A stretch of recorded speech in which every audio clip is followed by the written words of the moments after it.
everybody, it's Margot and Kelly here live, and we wanted to give you a little preview and show you what the newest thing is that we got cut and we're ready to ship.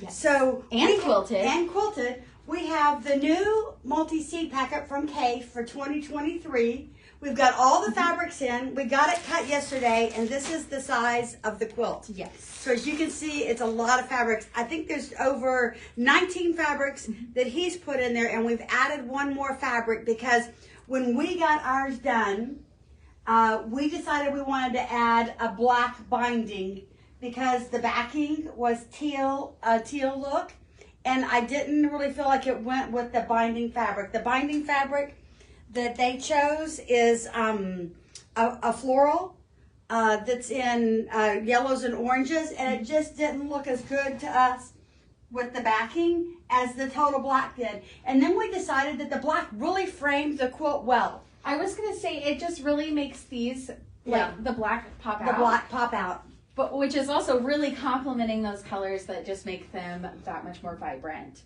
I loved the black binding. I thought that was a great choice. I think the black binding is a great choice too. So we've added enough black in your packet so that you can use a black binding too if you would like to. So what I wanted to show you was you'll get the fabric pack, but what we've also done when we did the quilt, we did a grid of where all the flowers are placed in this if you wanted to do the exact same placement that's on the pattern. So what is not the same is along here. That is just too hard to try and figure out as you go. But as I told you last time, we did them in 4 patches, and then we would audition them against the fabrics right here, trying to make sure that we didn't have the same fabric too many times. One of the things that they did was they gave a lot of this because it is a lot of the blocks. We found that it was too many for us, and so we didn't cut as many of these and cut more of the other fabrics, the 4-inch squares, the 4.25 inch squares out of the other leftover fabrics to give us a little more variety. And you had a good amount of fabric left over. We did. I'm going to show you that in 1 minute. But what I also want to make sure that you don't forget is that we have fussy cut rulers now. This is the 8-inch fussy cut ruler that helps you get that perfect motif right in the middle. It's got an X on it to show you what's going to be inside on the middle, and then it's got the 1/4 inch sewing lines.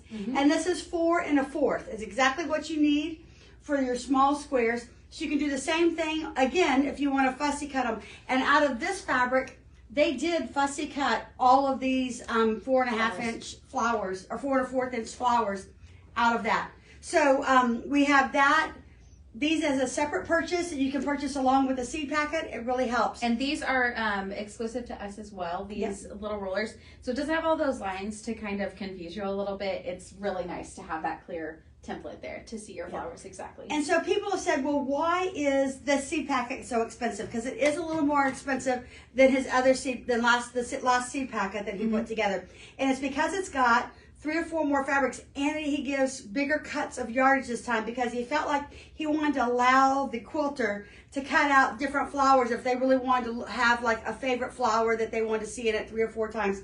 So it has some extra fabric in it. So I'll show you, this is what our scrap pile looked like after we were finished with the quilt. So we have all these scraps out there, and some of them are pretty big pieces. You can tell we fussy cut. Some are like Swiss cheese, some are not.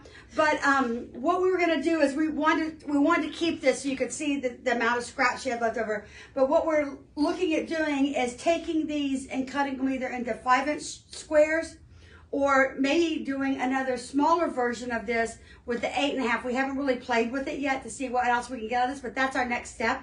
Once you see how much fabric's left over, we're going to try and come up with another little pattern or something you could make with the rest of this so that you don't feel like you're wasting your fabric. But you never can waste Kaffe fabric, because the other thing you could do with these is cut them in the extra sides into 2.5-inch strips, and then you have a wonderful stroke quilt to make too. So there's lots of things to use with these. You can do 5-inch squares, you could do another smaller mini seed packet, or you could do 2.5-inch strips. And if you didn't want to just have this yardage like in a bundle like that, and didn't have a kit or a quilt or anything, an idea, like you said, you can cut them in those block sizes, take your rulers and still fussy cut them, and use them for a later project. Right. For when you're like, darn, I wish I had a green flower, there you go. You know, and there is such a variety here, which is so great. So you can really mix and match whichever way you want to do it for your next project with all those scraps too. Yeah, and a lot of the fabrics that he chose in here are big florals, and that's the reason why you have to have a little bit more of it, because you can't get quite the right flower that you want if you want to get like a lot of some of the same flowers. Absolutely, because and like what you were saying with having a little bit of extra fabric, you're not getting just these dots. Like you can see the flowers are just truly centered in all of these cuts, and that's the reason for all the extra yardage. So this one was the one, this was our fabric that we've been waiting on to come in, and this is our last one that we just got in, and it is just absolutely beautiful. But as you can see, like if you wanted to do roses, or they've got this hibiscus, this flowery hibiscus, some other peonies down over here, some lilacs in here. So there's so many different flowers in this. It's a big enough cut that you can decide which flowers one you do or don't want to use. Exactly. Yeah. And so that's why we have such a variety and larger cuts, and that the kit has taken a little longer to get together because there were so many different fabrics in it. I know. So, I hope you guys all love it though. I know, because so we absolutely were a little hesitant about it because it had so many different colors, and these at first were so very vibrant that we thought, oh, they're not gonna go with it, but they really did work out. Everything so bleeds beautiful together really nice. And we had the quilter do concentric circles all over, a little bit different quilting pattern than what we'd had before, and I think it turned out really, really nice. And we did choose a I love the lattice backing for it to be like a lattice on the back of a flower thing. I love that. So anyway, we hope you enjoyed this and can take a look at our multi-seed packet, which we really love this quilt, and we hope you do too. Well, just before we go, I wanted to just really mention that this is truly a beginner-friendly quilt. It is definitely a beginner-friendly quilt. Like the fussy cutting does seem a little bit overwhelming at first, but all you're doing is it's 2 blocks of squares, and that's really it. So we hope you guys enjoy, and we can't wait to see all the other projects you guys do. That's right. Happy quilting. Happy weekend.